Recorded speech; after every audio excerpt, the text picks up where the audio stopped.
My name's David Yeates. I'm 53. I'm from a little town just outside of Wigan called Ashton in Makerfield. I'm a brown baby myself. My dad was an American GI. He was based at Burtonwood Air Base, which was a big American air base just outside of Warrington and St Helens. Yeah, he was my biological dad.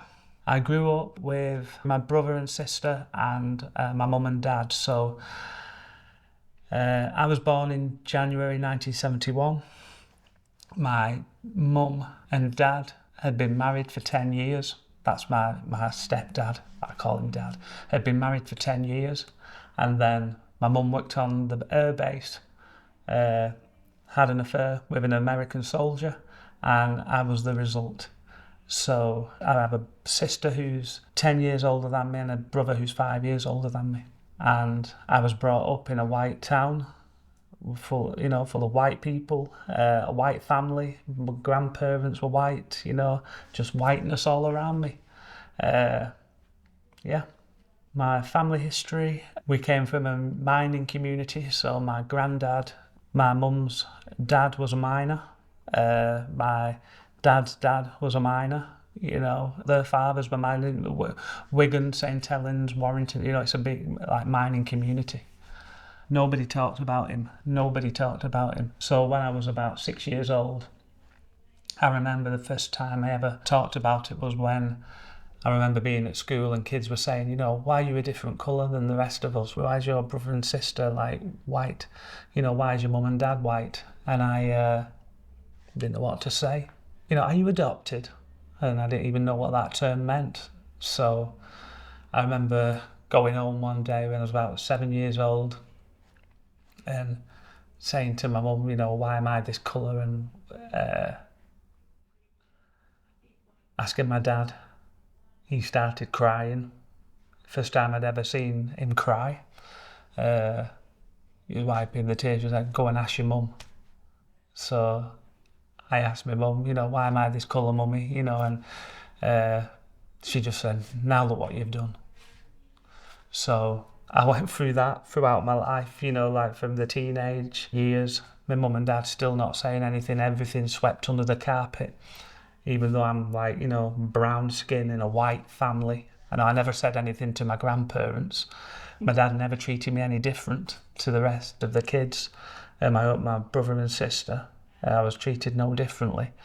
But, again, you get questioning in your teenage years, why am I this colour? Why are you that colour? And then you suddenly leave school, you're 16, you're growing up.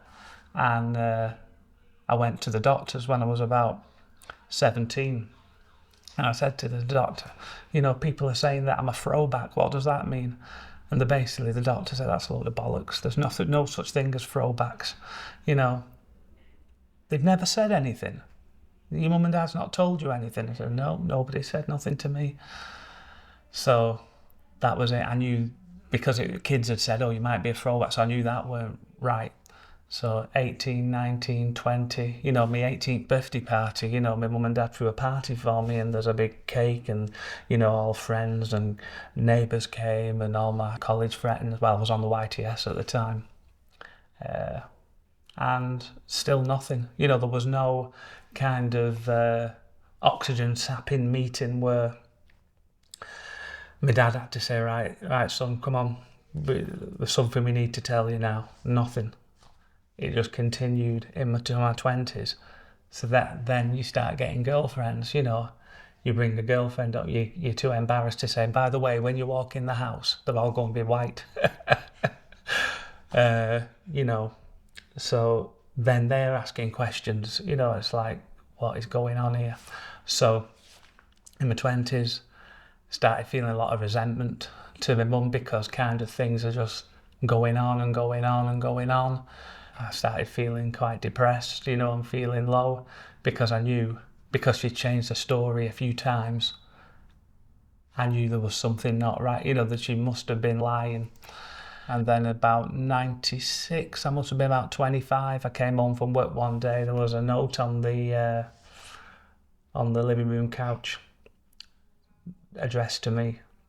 I opened it and it said, His name was Steve Belcher. He was a dental nurse. He worked at Burtonwood Air Base. Go and tell your dad, he won't want to know me now. I got this letter, so that was it then. I knew his name. She never discussed it with me. She never told, did you get the note? That was it. Still everything swept under the carpet. So I knew his name and profession. A few years later, about 90, I was about 27, something like that. My brother-in-law at the time, he said to me that he knew somebody who knew a lady that used to work at Burtonwood Air Base. So we went to see this lady and she says, you're him. I said, what do you mean? She said, you're Steve Belcher's son. I said, whoa. And this is the first time I'd ever met anybody who said I looked like somebody. She said, you're the spitting image of him. She said he was a friend with my ex-husband. His name was Harold Blackman, and they were really good mates at the base. So she said, I can give you Harold's number if you want. So I don't speak to him anymore, but here's his number. So we rang this guy up in San Antonio, Texas, and he said, listen, I've not seen Steve since we left the army in about 71. I was born in January 71, and Steve left in April 71. Yeah, so not knowing that I'd been born. Yeah, so we knew then he was from Atlanta, Georgia. So we, now this was pre the internet, we're in Wigan, so we were still using pigeons. So about 98, we got online, with the old dial-up, and we went on the white pages, which is basically the version of the phone book. And there was about 6 Steve Belchers in Atlanta, Georgia. So looks through the list, picks up the phone for the first one, no answer, crosses it out. Second one, hello? I said, is your name Steve Belcher? He said, yes, that's me. I said, all right. So you heard our English accent. Oh, we started blagging him. We said, we're just organising a party for ex-servicemen at Burtonwood Air Base. Were you at Burtonwood Air Base? That's me. We said, oh, so you're saying that your name's Steve Belcher, you're at Burtonwood in 1971, and you were a dental nurse. He said, yes, that's me, sir. I said, oh, great. Okay, then, well, we'll be in touch. We'll put the phone down. So we knew it had to be him. There couldn't have been 2 Steve Belchers doing the same job at the same place. So we knew we got our man. So we left it for a couple of, about 2 months, I think it was, because we didn't know what to do. So after about 8 weeks, we said, we're going to have to phone him up. And I phoned him up. And I just said, listen, I think you're my dad. And he went quiet on the phone, and, he got annoyed that we'd lied to him on the first call. But we said, we're sorry about that, but we just needed to know that you were the right person. And then from 98 to, let me get it right, 2001, 3 years I was sending him pictures, sending him letters, and I didn't get any response. I thought, shit, I'm blowing it. This is it. He doesn't want to know me. And then this one night, I thought, I've had enough of this. I'm sick of being ignored. So I just phoned him up, September 2001, and just said, listen, I said, this is Dave. This is the guy who's been sending the letters. I don't want anything from you. I don't want money. I don't want ads. All I want is a picture. I'd like to meet you one day, but could you just send me a picture so I could just look at you, and see, because Harold Blackman's wife said we look very similar, blah, blah, blah. And he said a few things. And then I said, can I ring you up again this week? And he said, yeah. So I thought, he might be softening here, he might be, realising that I'm not after his money or whatever. So basically, I phoned him up again and he said, okay, then prove you're my son and come over and we'll do a DNA test. Cut to April 2002. I went over and I met him at the airport, and I went over with my brother-in-law, Tony. We went over and after a couple of days being in Atlanta, we went down to a DNA, a testing, for want of a better word, like a lab, a DNA lab. And it was just bizarre, stood with a total stranger, making small talk. They give us a bag spat in the bag, and that was it. We didn't get the results for another 10 days, but I was already going home then. So that was frustrating, because it was an interesting time that week, because like they threw all my cousins were saying, oh, Uncle Steve's wasting his time with his DNA test. Look at your ears. You know, you're all the same. You're like, you're a belcher. You know, you're one of us. And they're saying, you know, we can tell. You don't need a DNA test. All my cousins were convincing me. But I was going home before the results, so I'm thinking, flipping it, they're all throwing a party for me, and I might not even be any relation. So I gets back home, and then after a couple of nights, Steve rang. He said, anyway, I got the results. I said, all right. He said, do you want to know the result? I said, go on then.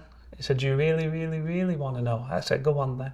And then it come back, you're 99.9% related to this man of the black population, you know. And then that was, the rest is history, really. You know, I've had a really close he passed away in June last year, but I've had up until that time, we were very, very, very close.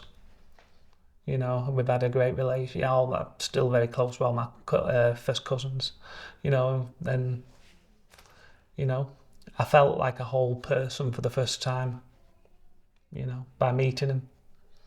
What's really blew my mind is when I get over there, Steve's siblings are about 10 or 15 years older than me, and we're all sat around and we just start chatting, and because Dr. King was from Atlanta, they're all like, oh yeah, we used to play marbles with him. I'm like, what? And I'm like, okay. We used to play marbles, all right. And then Aunt Bobby's, yeah, there was a game called Angels and Devils. It was like hide and seek. And I'm like, all right. Uncle Grady starts, yeah, and then when he was going around the south with the Southern Christian Leadership Conference, and they were, going down to Montgomery and blah blah blah. He said he came into when he was a car salesman. My uncle, he said he came in to buy some cars from us. He wanted some cars to go around the States, and when the white owner found out he wouldn't sell them to him, he said he's an agitator. And said when the black folks, they call them folk, when the black folks found out, they took all the money elsewhere, so it backfired on him. And they're telling me all these tales, and I'm thinking, oh my God, flipping. Most famous person that come from Wigan was Lamal from Kajagoogoo. You know what I mean? They're all telling me that flipping law used to knock around with Martin Luther King. My uncle taught Gladys Knight school. He'd tell me tales that she would never shut up talking in class. He used to always have to tell her off. They're telling me all these tales. I'm like, oh my God. So yeah, mind blowing, but it's interesting because I'm into music and I'm into film and TV I love arts and culture. What was really interesting is when you find out that you were listening to the same music, going to the same tours, going to the same as your cousins that are the same age, 5,000 miles away, and you didn't know each other growing up. So they're all big Prince fans, and they're talking about Prince, and oh yeah, I saw that tour and this, and then my cousins will say, oh yeah, we love your Duran Duran, man, we love your Thompson twins, come on Eileen, that was a jam, they're telling me all, it's like, wow, it's like fascinating. I was talking about Steptoe and Son one day, like I said, oh, I love Steptoe and Son. Sorry, they were telling me that they were watching a program called Sanford and Son, and I told them, I said, you do realise that's like a black remake of two white guys in London called Steptoe and Son? And then, no, that's what Google's out, see? So it's just amazing, the nature-nurture debate, it's like the same programmes, but 5,000 miles away from each other. That's my story. It didn't affect my relationship with my dad, but my mum, we have caused a lot of resentment because of the way that she continues to do the same. She's 81 now, and she continues to do the same thing. She remembers very fine details of growing up, all her school life, and different things and little nuances. But when it comes to 1970 to 71, she seems to have this amnesia. That's what spurred me on, really, to find him, because she changed the story so many different times. It got kind of, well, there's something not right here, and that's what spurred me on to find him. with the help of my brother-in-law Tony, that stuck by me. Yeah. It's just about keeping going, really. With the Brown Babies project, it's got almost made me feel a bit naive, really, because I thought my story was quite exclusive, uh, because of the white area I was brought up in, and not having black friends growing up. My best friend being white, and like my whole world was white. And then you hear about other people, like in a similar situation, which has really opened my mind. All I can talk about is my experience. It's been a really positive one. I was accepted, but I can appreciate that some people, because of family dynamics, might not be accepted.